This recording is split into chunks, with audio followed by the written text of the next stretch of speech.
Magandang umaga ulit. Good morning everyone. It's April 29. We are locked down for more than a month now here in our forest sanctuary. And you must be also quarantined in your own place.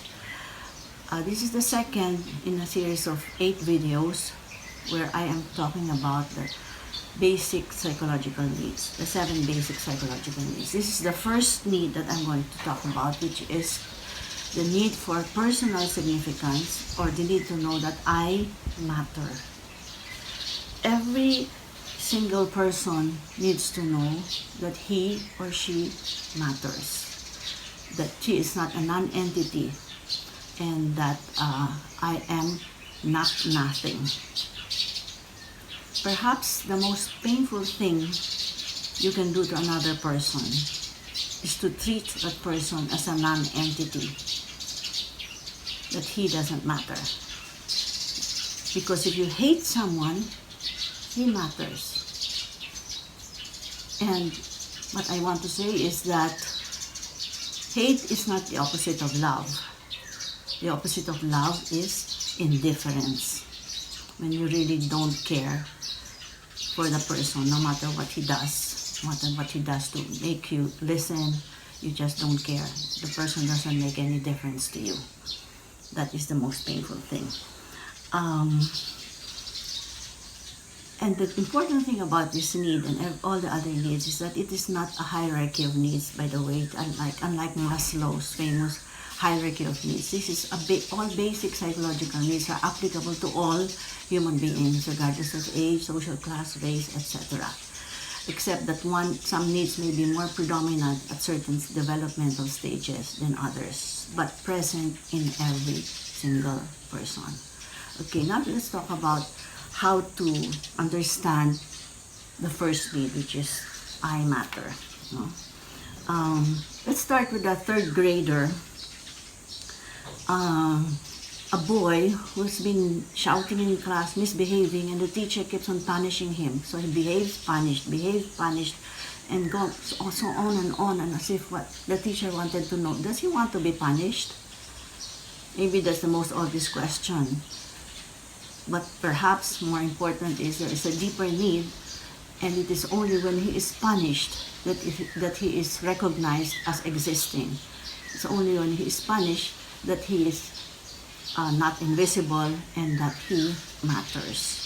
It's better to be punished and then to be ignored and to be treated as non-existing. Okay. Another interesting, funny example is a boy, 7-year-old, was brought by his mom to the restaurant. The waitress asked, "What's your order?" The boy said, "Fries and burgers." And then the mom said, without looking at him, he said, "Oh, you'll have the soup and the salad." Okay, so the waitress goes out and comes back, and what do you think she gave him? She gave him the fries and the burger. And the boy said, "Hey, I'm so glad that somebody knows that I'm not invisible." Somebody listened to him and understood what he said. Another boy, maybe he's around 10, in Smoky Mountain, we were talking to, was very proud, and he said, ako nag-iigib ng tubig para sa pamilya namin kahit na medyo malayo, kahit ginagawa ko. Kasi kung hindi ako mag-igib ng tubig, wala kaming iinom hindi kami mabubuhay.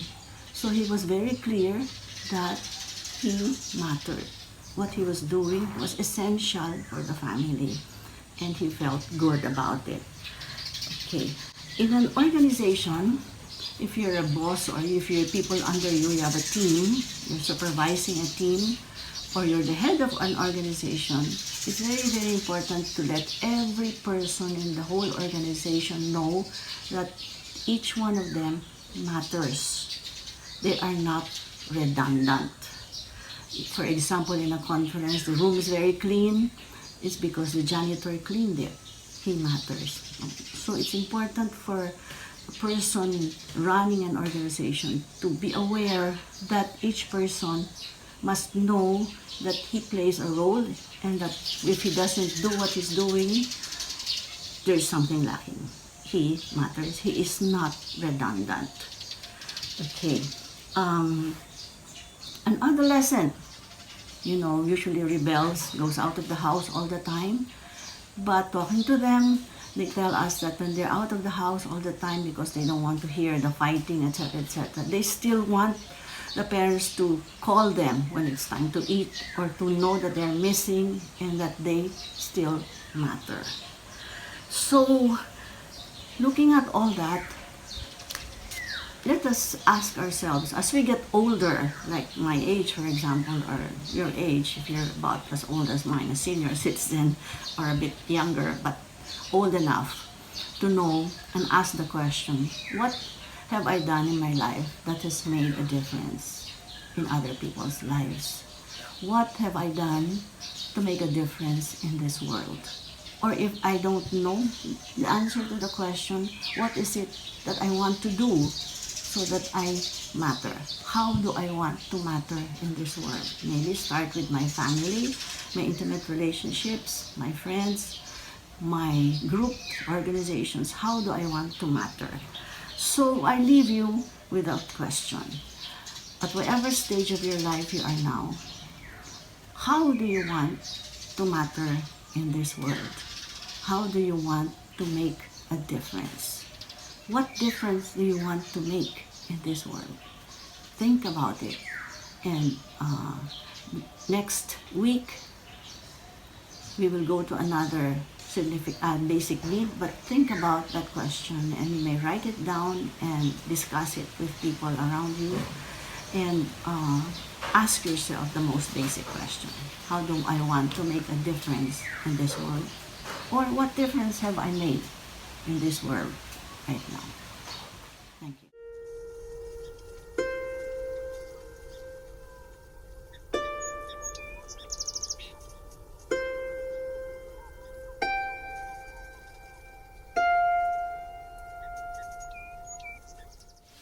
Okay, now that we understand the basic psychological need, I matter, let's see how it applies to our situation now, to our global crisis, to being quarantined 24/7.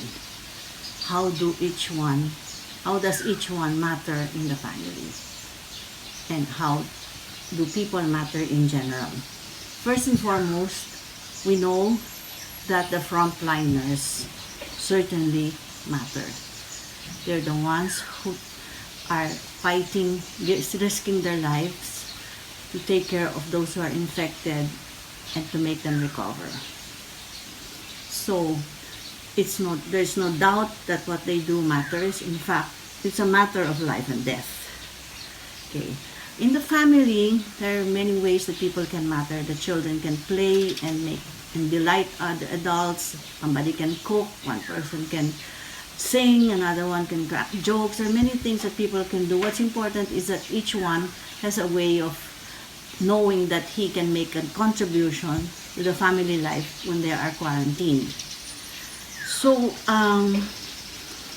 but I think it's so important to say now that every single one person in our country or in the world matters very, very much now, because one person can go out of the house and disobey the rule of staying home and infect another person without knowing it, and the other person infects another person. So what we need to really understand now is that what we do when we obey or disobey the guidelines for preventing the virus from spreading is very important.